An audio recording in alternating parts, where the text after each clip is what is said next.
Good morning. It is Tuesday, April 28th. I have to check the date every day. One day runs into the next. I'm sharing a devotion from Henri Nouwen's You Are the Beloved Daily Meditations for Spiritual Living. Today is sharing our weakness.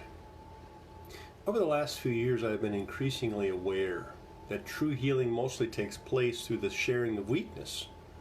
Mostly we are so afraid of our weaknesses that we hide them at all cost and thus make them unavailable to others, but also often to ourselves.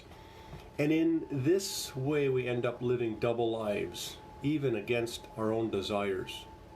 One life in which we present ourselves to the world, to ourselves, and to God as a person who is in control, and another life in which we feel insecure, doubtful, confused, and anxious and totally out of control. The split between these two lives causes us a lot of suffering.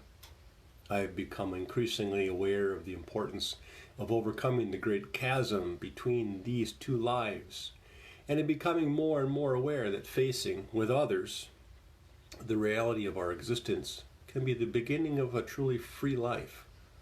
It is amazing in my own life that true friendship and community became possible to the degree that I was able to share my weaknesses with others.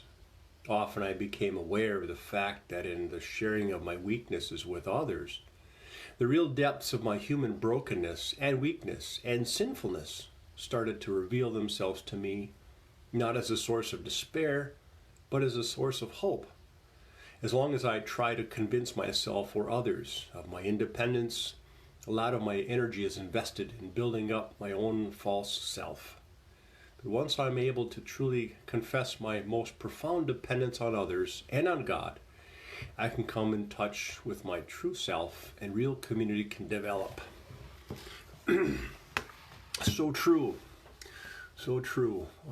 The feeling that if we show weakness, that will be unacceptable, that we won't be as worth as much because we have things that we're just not good at, or we're frail, more frail than people understand.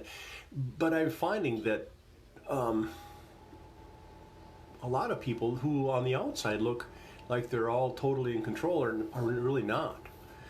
I remember Anne Lamott in one of her books was saying that the problem lies in comparing yourselves with others.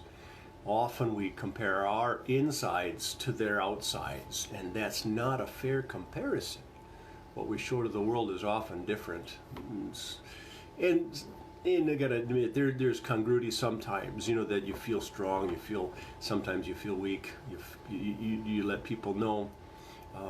But to be part of this community of faith, and I've seen communities based on vulnerabilities, well, not totally, but honesty and vulnerability becomes more closely knit because we understand there's a bond, there's a tie there.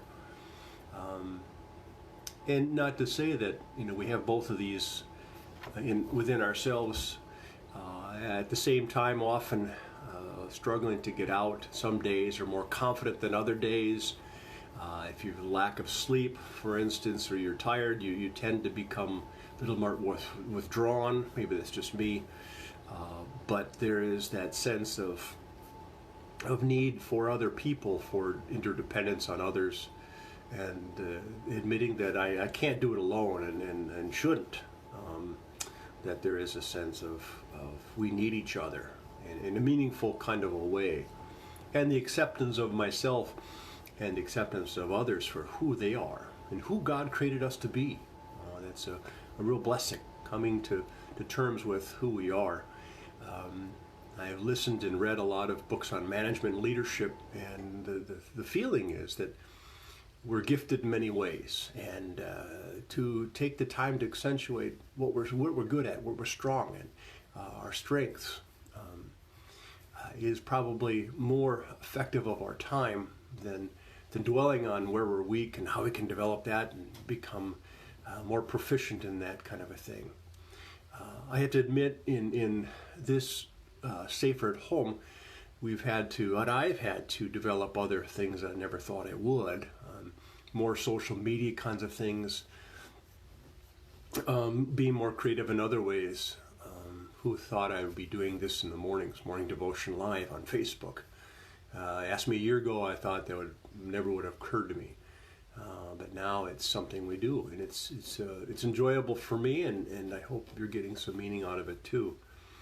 A couple of things that I wanted to ask as well. And I know Brent Anderson does the videotaping for the services, and he put out on Facebook questions. How you view the services, and he was asking for input, feedback. So if you can give that to Brent, it'd be helpful for him too. And also, I think I mentioned before, Adult Forum. The book I'd like to read is from Brian McLaren, a pastor writer. The book is The Great Spiritual Migration, and how faith changes over the generations and over the years. And not in a bad way, but just how it changes and what needs to change, maybe. So give that a look. Let me know. I'll be sending out emails to people to let them and ask them if you'd like to meet on Sunday morning at 10:30 or another time or date. It doesn't matter to me. I'm home, except when I go to do the services on Friday mornings. So with that, I hope you have a wonderful day. I want to say a prayer for all of us. Gracious and loving God, we thank you for how we were created, how you created us. All of our weaknesses, all of our strengths, all of our foibles and vulnerabilities, all our competencies. We're all part of who we are.